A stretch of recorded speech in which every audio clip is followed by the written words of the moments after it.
하나님은 영이시니 예배하는 자가 영과 진리로 예배할지니라. 거룩하시고 존귀하신 하나님 아버지, 주님께서 베풀어 주신 모든 사랑과 모든 은혜로 인하여 하나님 아버지께 감사드리고 찬송드리고 찬양드리며 모든 영광을 올려드립니다.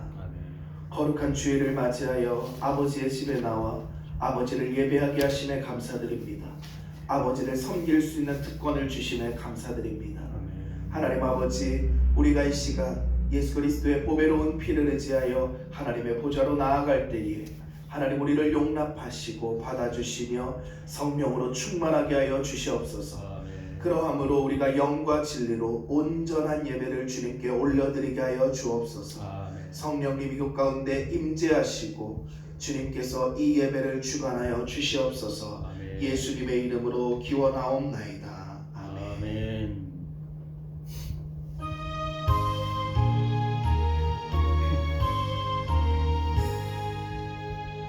만복의 근원 하나님, 온 백성 찬송 드리고 천사여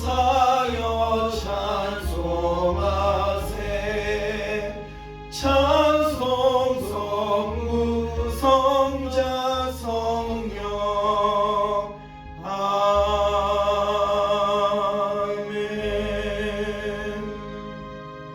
사도신경 고백하심으로 우리의 신앙을 하나님 앞에 고백합니다.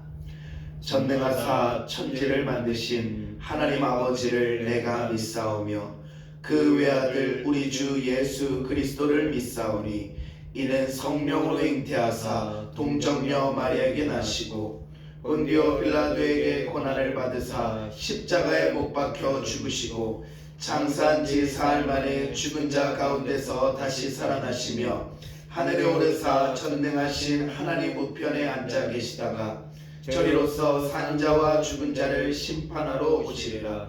성령을 믿사오며 거룩한 공회와 성도가 서로 교통하는 것과 죄를 사하여 주시는 것과 몸이 다시 사는 것과 영원히 사는 것을 믿사옵나이다. 아멘.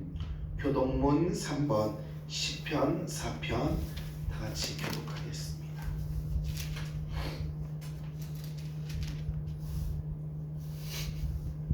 제가 먼저 읽겠습니다. 내 의의 하나님이여, 내가 부를 때에 응답하소서. 곤란 중에 나를 너그럽게 하셨사오니 내게 은혜를 베푸사 나의 기도를 들으소서. 인생들아, 어느 때까지 나의 영광을 바꾸어 욕되게 하며 헛된 일을 좋아하고 거짓을 구하려는가. 여호와께서 자기를 위하여 경건한 자를 택하신 줄 너희가 알지어다. 내가 그를 부를 때에 여호와께서 들으시리로다. 너희는 떨며 범죄하지 말지어다. 자리에 누워 심중에 말하고 잠잠할지어다. 의의 제사를 드리고 여호와를 의지할지어다. 여러 사람의 말이 우리에게 선을 보일 자 누구뇨 하오니 여호와여, 주의 얼굴을 들어 우리에게 비추소서. 주께서 내 마음에 두신 기쁨은 그들의 곡식과 새 포도주가 풍성할 때보다 더하니이다. 내가 평안히 눕고 자기도 하리니 나를 안전히 살게 하시는 이는 오직 여호와이시니이다. 아멘. 아멘. 우리 이 시간 공동 기도를 다 같이 기도하겠습니다. 기도합니다. 성삼위 하나님께 감사와 찬송과 영광을 올려드립니다. 하나님의 선하시고 기쁘신 뜻을 따라 거룩한 성소에서 예배드리게 하신 은혜를 감사합니다. 우리에게 향하신 하나님의 신실하심이 크고 영원하심을 믿게 하시고 항상 하나님의 뜻에 따라 세상으로 향하는 우리의 자아와 욕심을 내려놓고 주님 말씀 앞에 겸손히 순종하는 삶을 살게 하옵소서. 주님만이 우리를 다스려 주시며 사용하옵소서. 그러나 우리는 주님의 뜻에 순종하지 못하고 세상의 것을 즐기며 이기적이었음을 고백합니다. 이 시간 우리의 죄를 회개하며 그릇된 삶에서 벗어나 바른 길로 갈 수 있도록 은혜 더하여 주소서.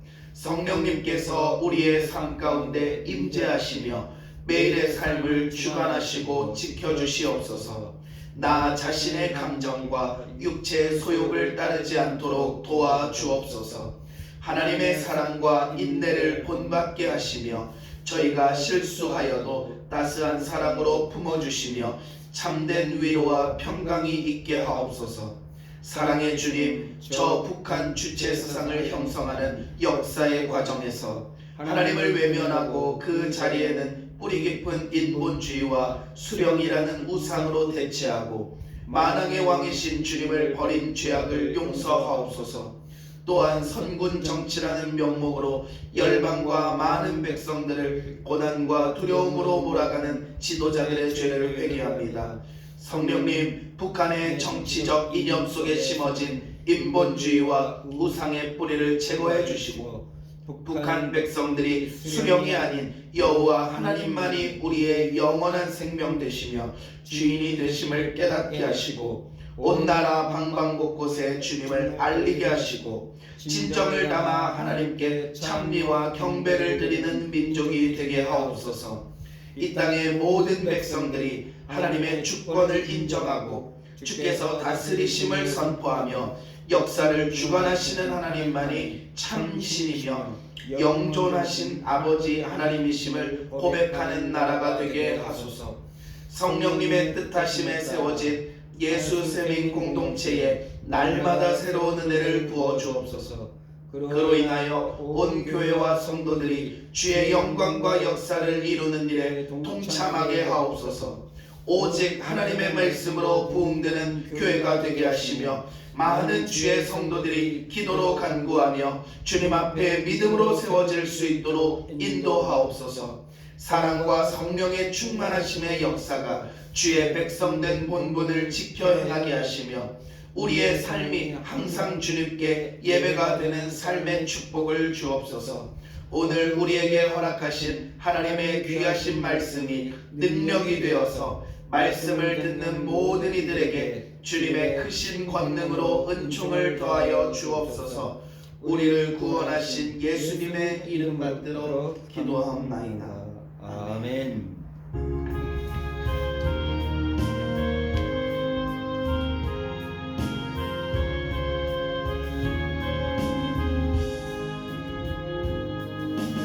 예수 우리 왕이여 이곳에 오셔서 우리가 왕께 드리는 찬양을 받아 주소서. 우리는 주님의 백성, 주님은 우리 왕이라. 왕 대신 예수님 오셔서 좌정하사 다스리소서. 예수 우리 주시여 이곳에 오셔서 우리가 주께 드리는 찬양을 받아 주소서. 우리는 주님의 종들, 주님은 우리 주시라. 주 대신 예수님 오셔서 이 찬양을 받아 주소서. 자리에 앉아주시겠습니다. 오늘 우리에게 주신 하나님의 말씀 누가복음 10장 38절입니다.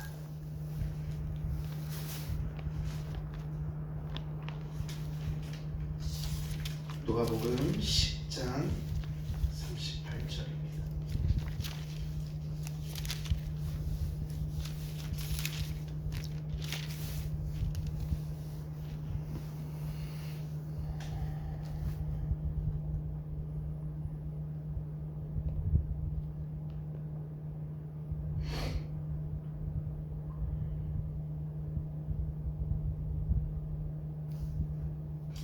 누가복음 10장 38절 다 같이 한 목소리로 읽도록 하겠습니다. 시작.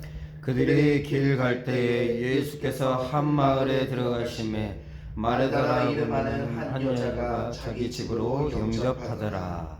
아멘. 샬롬. 샬롬. 새해 복 많이 받으시기 바랍니다. 새해 복 많이 받으십시오. 목사님께서 출타 중에 있는 가운데 목사님께서 이렇게 교회를 지켜주시고 예배를 지켜주시니 감사합니다. 오늘은 누가복음 10장 38절의 말씀을 본문으로 재림을 기다리는 성도의 바른 자세라는 제목으로 말씀을 나누겠습니다. 먼저 질문을 하나 드리면서 말씀을 시작하기 원합니다. 권사님은 복음이 무엇이라고 생각하시나요? 더 정확히는 복음의 내용이 무엇이라고 생각하시나요? 예수님의 죽으심과 부활. 그렇게 생각하시죠? 대부분의 신자들이 복음이라는 단어를 들으면 십자가와 부활을 떠올립니다. 그것도 옳은 생각입니다. 그러나 엄밀히 말하자면 그러한 생각이 온전한 정답은 아닙니다. 왜냐하면 복음이라고 하는 것은 단순히 예수 그리스도의 십자가와 고난 그리고 부활뿐만이 아니라 재림까지도 포함하고 있기 때문입니다. 그러나 많은 그리스도인들이 복음을 생각할 때 예수님의 십자가와 부활까지만 생각하고 재림까지 생각하지 않는 경향이 많습니다. 그러나 그래서는 안 됩니다. 왜냐하면 복음이라고 하는 것은 단순히 예수님의 십자가와 부활이 아닌 예수님과 관련된 모든 것을 포함하는 것이기 때문입니다. 그래서 우리 감리교회 창시자이신 존 웨슬리 목사님은 복음이 무엇이냐라고 정의할 때 예수님과 관련된 모든 것, 그것을 복음이라고 정의하셨습니다. 그러므로 복음은 단순히 예수님의 십자가와 부활이 아닌 십자가와 부활과 더불어 재림까지도 포함하는 것입니다. 그래서 사도 바울은 로마서에서 이렇게 썼습니다. 로마서 2장 16절에 보면 곧 나의 복음에 이른 바와 같이 하나님이 예수 그리스도로 말미암아 사람들의 은밀한 것을 심판하시는 그날이라. 하나님이 예수 그리스도로 말미암아 사람들의 은밀한 것을 심판하시는 그날이 언제입니까? 바로 예수님의 재림입니다. 그 날이 예수님의 재림이에요. 그런데 바울은 이러한 재림과 관련된 내용을 나의 복음, 곧 바울이 가르치는 복음에 담겨 있다고 증언하고 있습니다. 곧 나의 복음에 이른 바와 같이 심판하시는 그날이라. 그러니까 복음에는 심판하시는 그날, 다시 말해 재림이 담겨 있습니다. 또한 요한계시록에 보면 하나님께서 7 천사에게 7 나팔을 주시고 7명의 천사가 순서대로 나팔을 부는데 7번째 천사가 나팔을 불려고 할 때에 사도 요한에게 이러한 음성이 들립니다. 요한계시록 10장 7절에 보면 7째 천사가 소리내는 날 그의 나팔을 불려고 할 때에 하나님이 그의 종 선지자들에게 전하신 복음과 같이 하나님의 그 비밀이 이루어지리라 하더라. 요한계시록의 구조를 보면요, 7 나팔재앙이 나오고 그리고 7 대접재앙이 나오고 그 다음에 예수 그리스도의 재림이 이제 나오는데 7 나팔재앙에서 7번째 나팔은 7년 대환란의 신호탄입니다. 그리고 7년 대환란은 재림의 신호탄이기 때문에 재림의 신호탄이기도 합니다. 왜냐하면 7년 대환란 후에 예수님께서 재림하시기 때문입니다. 그런데 성경은 7번째 천사가 나팔을 불려고 할 때, 다시 말해서 예수 그리스도의 재림이 가까이 왔을 때에 하나님이 그의 종 선지자들에게 전하신 복음과 같이 하나님의 그 비밀이 이루어진다고 증언하고 있습니다. 다시 말해서 7번째 천사가 나팔을 부는 예수 그리스도의 재림이 가까이 올 때에 복음이 성취가 된다고 요한계시록이 증언하고 있는 것입니다. 다시 말해 복음에는 예수님의 십자가와 부활뿐만 아니라 재림까지도 포함이 되어 있습니다. 이처럼 복음이라고 하는 것은 십자가와 부활과 더불어 재림까지 포함하는 것입니다. 그러므로 교회 안에서는 예수님의 십자가와 부활에 대한 메시지가 외쳐지는 것과 비례하게 예수님의 재림에 대한 메시지가 선포되어져야 됩니다. 십자가와 부활이 잘못됐다는 것이 아닙니다. 그것을 경시해야 된다거나 하는 것이 아니라 십자가와 부활과 동시에 재림까지도 동일하게 선포해야 된다는 것입니다. 그러나 오늘날 교회들을 보면 그렇지 않은 경우가 많습니다. 참으로 안타까운 현상입니다. 교회 안에서는 반드시 예수 그리스도의 재림에 대한 메시지가 외쳐져야 합니다. 그러나 여기서 우리가 짚고 넘어가야 할 것이 있는데, 그러면 예수 그리스도의 재림을 외친다고 해서 다 바른 것인가 하는 질문입니다. 우리 감리교회 창시자인 존 웨슬리 목사님은 신앙에 있어서 항상 양극단을 경계하셨습니다. 양극단에 빠지는 것을 경계하셨습니다. 그래서 광신자가 되는 것을 경계하심과 동시에 무감각한 신자가 되는 것 또한 경계하셨습니다. 이러한 원리를 예수님의 재림에 대입해보면 우리가 경계해야 할 양극단을 발견할 수 있습니다. 하나의 극단은 무엇입니까? 예수님의 재림에 대한 광신적인 태도입니다. 우리 1992년도에 보면 다미선교회라고 있었죠. 예수님의 재림이 언제 올 거라고 계시를 받았다 그래서 흰옷 입고 예수님의 재림을 기다리는, 그건 광신적인 것입니다. 예수님이 언제 오실지에 대해서 본인도 모르고 오직 아버지만 아신다고 하셨는데 예수님의 재림을 너무 기다리는 나머지 광신적으로 기다리는 거예요. 또 어떤 이들은 예수님의 재림을 기다린다고 세상의 것들을 다 포기해버립니다. 그래서 기도만 하고 그래요. 그러나 그것도 옳지 않은 것이에요. 예수님의 재림하실 때까지 우리는 복음을 전하고 또 하나님의 일들을 하고 밤이 올 때까지 계속 일해야 될 줄로 믿습니다. 그러나 어떤 분들은 그냥 기도원에 박혀가지고 아니면은 그냥 집에 박혀서 모든 세상의 것들을 버리고 기도만 하는 거예요. 그것도 예수님의 재림에 대한 올바른 태도가 아닙니다. 두 번째는 예수님의 재림에 대해 무관심한 분들이 있어요. 광신도 잘못된 거지만 무관심한 것도 잘못된 것이에요. 우리는 예수님의 재림이 있다는 것을 믿습니다. 아멘. 우리가 사도신경을 고백할 때 저리로서 산자와 죽은 자를 심판하러 오신다는 걸 고백하고 있어요. 우리는 예수님의 재림에 대해서 무관심해서는 안 됩니다. 그분이 오실 날을 늘 기다리면서 준비해야 됩니다.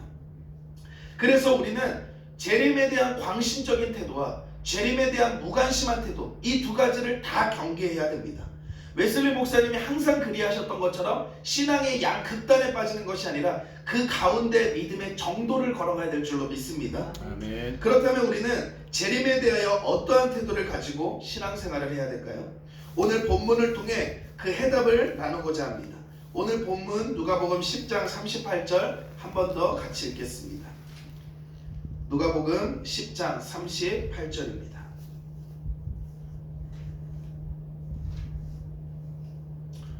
누가복음 10장 38절 다 같이 읽겠습니다. 시작. 그들이 길 갈 때에 예수께서 한 마을에 들어가심에 마르다가 이름하는 한 여자가 자기 집으로 영접하더라. 아멘. 아멘.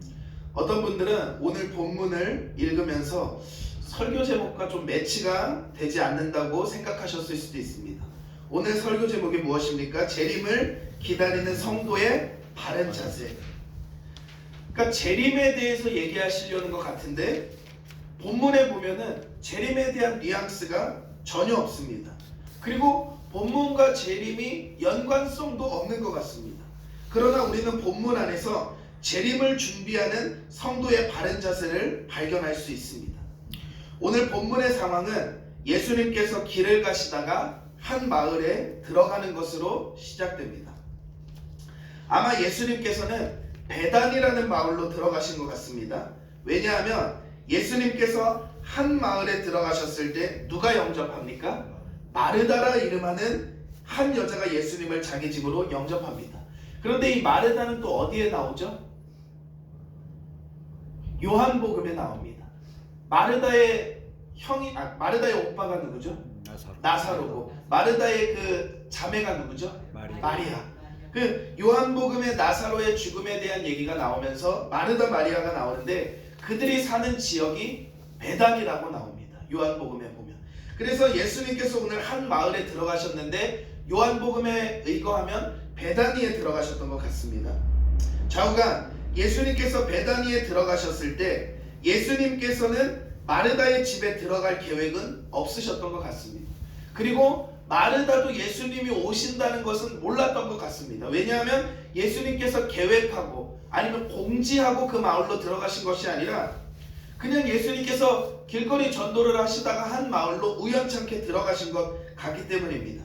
그런데 예수님께서 베단이라는 마을로 들어가셨을 때 소문이 들렸을 거예요. 예수님께서 들어오셨대. 우리 마을로 오셨대. 그때 마르다가 예수님을 자기 집으로 영접합니다.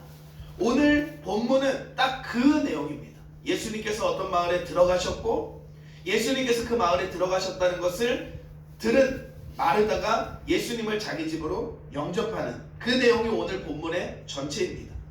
그렇다면 우리가 여기서 어떻게 재림을 준비하고 재림을 기다리는지, 그 바른 신앙의 태도가 무엇인지를 어떻게 찾을 수 있습니까? 그것에 대하여 오늘 은혜를 나누기를 원합니다. 우리가 생각해 볼 수 있어요. 예수님께서 길을 가실 때, 예수님께서 전도하러 가실 때 적어도 몇 명이 있습니까? 몇 명이 동행합니까? 12명. 적어도 12명이 동행합니다. 왜냐하면 예수님의 12사도가 있기 때문에. 근데 유대 문헌에 보면은 랍비들은 최소 100명의 제자들을 거느리고 다닙니다. 예수님은 이 당시 유대교 그 문헌에 의하면 랍비입니다.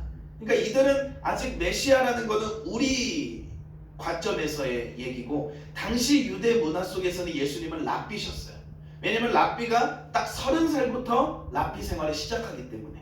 근데 예수님도 딱 30살부터 랍비 생활을 시작하셨는데, 랍비들은 자신의 제자들을 적어도 100명. 우리 가말리엘이라고 들어보셨죠? 사도 바울이 가말리엘의 문화 아래서 배웠다고 했는데, 가말리엘은 제자가 1000명 이상이었다고 합니다. 그러니까 랍비들은 수많은 제자들을 거느리고 있는데 대부분 최소 100명은 거느리고 있습니다. 그러니까 예수님이 마을로 들어가실 때 최소 12명, 아니 랍비라고 치면 최소 100명은 들어가셨다는 거예요. 그럼 우리가 최소 단위로 잡아도 13명이라는 사람이 베다니로 들어갔을 때 마르다가 예수님을 영접합니다. 그런데 문맥을 따라 보면은 뒤에 보면은 예수님을 위해서, 그리고 예수님과 함께한 무리들을 위해서 식사를 준비합니다. 그런데 우리 이반 집사님 예를 들어서 갑자기 제임스 집사님이 자기 지인들이라고 13명을 갑자기 아무 통보도 없이 데리고 와서 식사 좀 준비하라면 어떠실 것 같으세요? 쫓아내셔야 당황스럽죠. 그 13명이라는 숫자가 적은 숫자가 아니잖아요.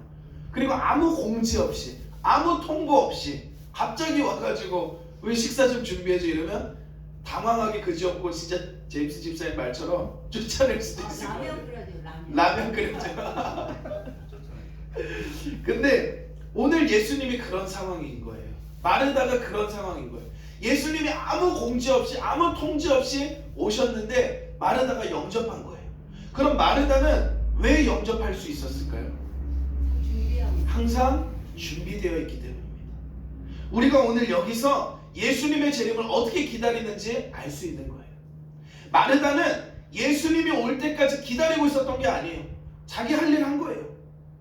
음식도 만들고 또 청소도 하고, 자기 또 밭에 가면은 밭에 가서 또 일도 하고, 예수님을 날마다 기다리고 있었던 게 아니에요. 예수님이 언제 오실까 기다리고 있었던 게 아니에요. 항상 준비되어 있었던 거예요. 언제 예수님이 오시든지 간에 예수님을 맞이할 준비가 되어 있었던 거예요.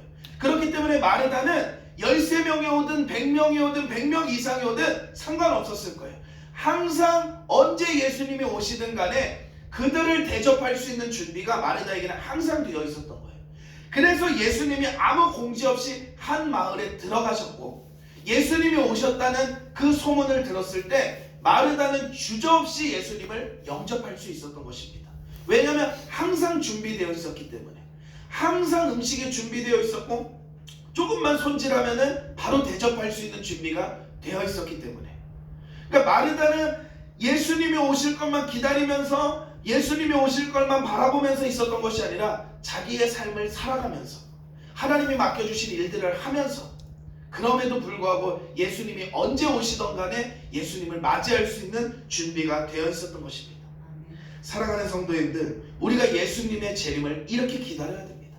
광신적인 태도도 아니에요.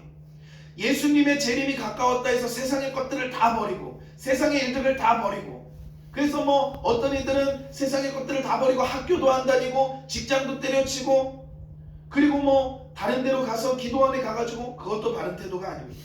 또 어떤 이들은 예수님의 재림에 대해 전혀 무관심해요. 예수님이 뭐 2000년이 지났는데도 아직도 안 오셨는데 뭐 오시겠어? 그것도 잘못된 태도입니다. 우리는 예수님의 재림을 마르다와 같이 기다려야 됩니다. 아멘. 언제 예수님이 오시더라도, 아무 공지 없이 예수님이 오시더라도 예수님을 영접할 수 있는 자세가 돼야 됩니다. 마르다는 그러한 자세를 갖고 있었습니다. 그렇기 때문에 예수님이 자기의 마을에 들어오셨을 때 기쁨으로 받아들일 수 있었던 거예요. 만약에 준비하지 않았던 자라면 어떡하겠어요? 베다니 마을에 있다고 할지라도 준비하지 않은 자는 예수님을 영접할 수 없는 거예요. 왜냐하면 당장 예수님을 영접해도 대접할 게 없으니까요. 이스라엘 문화는 대접에 있어서 굉장히 대접의 문화가 굉장히 잘 돼 있는 문화입니다. 그래서 히브리서에 보면은 히브리 기자는 굉장히 유대 문화에 친숙한 사람인데 히브리서에 보면은 손님 대접하기를 잊지 말라. 너희가 부지 중에 천사를 영접할 수도 있느니라 이렇게 말하고 있습니다. 그러니까 유대 문화에 있어서는 손님을 대접하는 것을 굉장히 중요하게 여기고 손님을 대접했을 때는 항상 음식을 차려내고 그래서 창세기에 보면은 아브라함이 3명의 남자가 왔을 때 어떻게 말해요? 급히 가서 살찐 소를 잡고 버터를 가지고 우리가 대접하니 여기서 쉬고 가소서 이렇게 말을 하잖아요. 그러니까 유대 문화는 단순히 손님을 대접할 때 차 한 잔 대접하는 게 아니라 음식을 준비한단 말이에요. 그런데 예수님께서 베단이라는 마을로 들어오셨을 때 준비되지 않은 사람은 예수님을 영접할 수 없어요. 왜냐하면 유대 풍습에 의하면 식사를 대접해야 되기 때문에 그들에게 발 씻을 물을 대접해야 되기 때문에 그러므로 우리가 마르다를 통해 알 수 있는 것은 마르다는 언제 예수님이 온다 할지라도 오늘 오든 내일 오든 아무 공지가 없이 온다 할지라도 그리고 몇 명이 온다 할지라도 12명이 오든 100명이 오든 1000명이 오든 마르다는 걱정이 없었던 것입니다. 왜냐하면 항상 준비되어 있었기 때문입니다. 우리가 예수님의 재림을 이렇게 준비해야 될 줄로 믿습니다. 아멘. 예수님의 재림을 아는 사람은 아무도 없어요. 예수님의 재림을 안다고 하는 사람은 다 이단인 것입니다. 잘못된 것입니다. 예수님은 재림의 날짜를 알려주지 않으세요. 그러나 예수님께서 언제 오시던 간에 우리는 마르다처럼 영접할 수 있는 자가 돼야 됩니다. 아멘. 예수님이 언제 오시던 간에 예수님 오십시오. 예수님 들어오십시오. 예수님 영접합니다. 그런 자가 되어야 될 줄로 믿습니다. 그래서 예수님께서 뭐라 말씀하셨습니까? 볼지어다 내가 문 밖에 서서 두드리노니 누구든지 내 음성을 듣고 문을 열면 내가 그에게로 들어가 그와 더불어 먹고 그는 나와 더불어 먹으리라. 예수님이 언제 문을 두드리실지 모르는 거예요. 예수님이 언제 찾아오실지 모르는 거예요. 그러나 예를 들어서 생각해 보십시오. 집에서 막 누워있어요. 자고 있어요. 근데 누가 갑자기 오면 당황합니다. 막 옷도 입어야 되고 막 머리도 지금 헝클어져 있고 그러나 준비되어 있는 사람은 누가 와서 문을 두드리든 간에 당황하지 않고 문을 열 수 있는 것입니다. 우리는 우리의 삶을 살아가면서 예수님의 재림을 이렇게 기다려야 될 줄로 믿습니다. 아멘. 그래서 예수님이 언제 문을 두드리시던 간에 예수님 들어오십시오. 그러면 예수님이 나와 더불어 먹고 나는 예수님과 더불어 먹게 되는 것입니다. 사랑하는 성도님들 마르다가 되기를 원합니다. 아멘. 마르다처럼 준비되기를 원합니다. 아멘. 우리는 마리아에만 집중했었어요. 우리는 마르다에 집중하지 않았어요. 그리고 마르다를 굉장히 율법적인 사람인 것처럼 그렇게 취급했었어요. 교회 안에서. 그러나 우리는 마르다를 통해 예수님의 재림을 어떻게 준비해야 되는지를 볼 수 있습니다.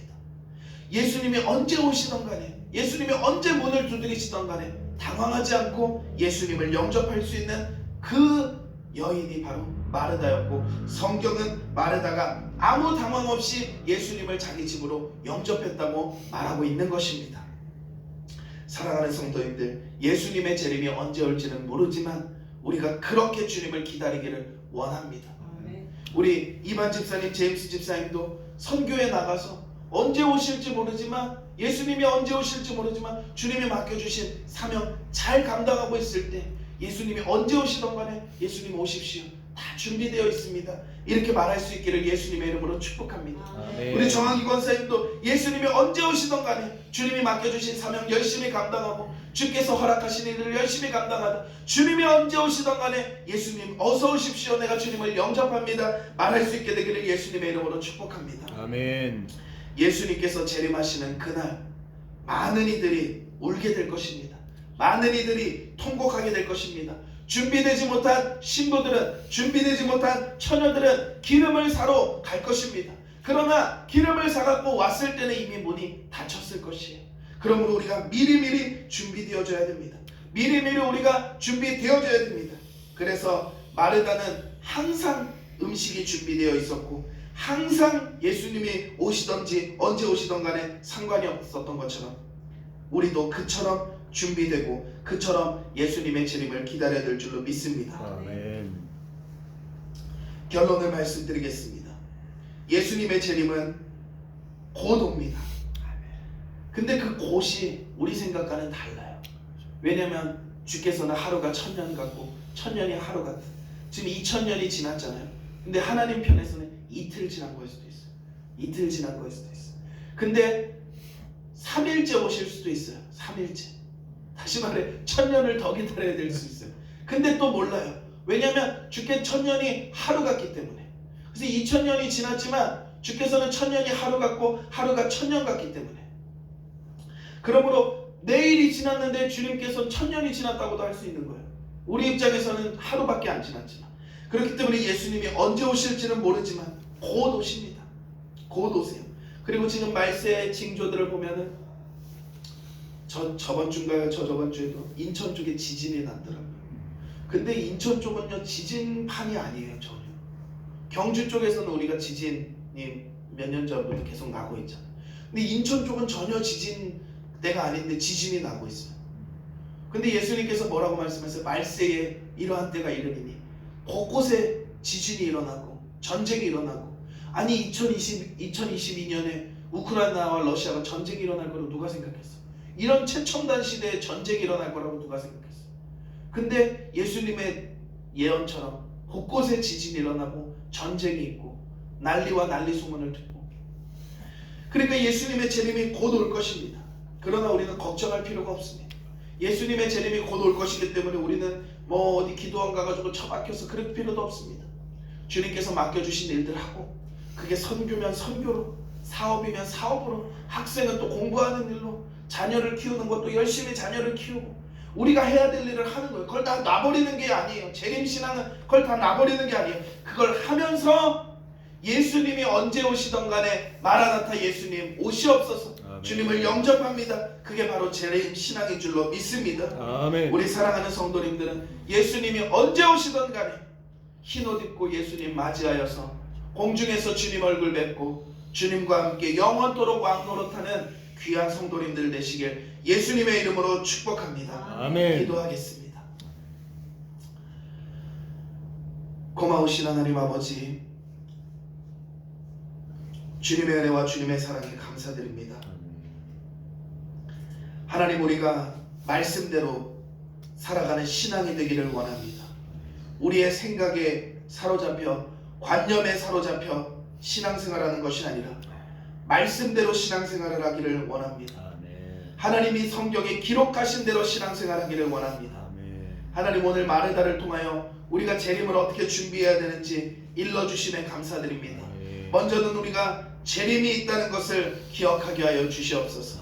그리고 우리가 재림을 준비하되 광신적인 태도가 아니라, 무관심한 태도가 아니라 재림에 날마다 관심을 기울이되 우리의 삶을 살아가면서 주님이 언제 오시던 간에 기쁨으로 맞이할 수 있는 성도들이 되게 하여 주시옵소서. 아멘. 그래서 우리가 양극단에 빠지는 것이 아니라 믿음의 정도를 걸어갈 수 있게 하여 주시옵소서. 아멘. 우리가 예수님 재림하시는 그날 공중에서 우리가 주님 얼굴 다 뵐 수 있게 하여 주시옵소서. 아멘. 흰옷 입고 주님 맞이할 수 있게 하여 주시옵소서. 아멘. 하나님, 그 다미선 교회는 정말로 흰옷을 입고 준비했지만 요한계시록에 보면 성도들의 옳은 행실이 곧 세마포라고 말하고 있습니다. 아멘. 주님, 우리는 그러한 육적인 것이 아니라 우리의 옳은 행실로, 옳은 삶으로, 행함이 따르는 믿음으로 주님 재림을 기다리는 성도들 되게 하여 주시옵소서. 아멘. 우리 설명절, 우리 모든 성도님들 주께서 안수하여 주시고 기름 부어 주시고 하나님의 놀라운 은혜와 삶이 가정 가운데 임하게 하여 주시옵소서. 아멘. 감사드리며 예수님의 이름으로 기도하옵나이다. 아멘.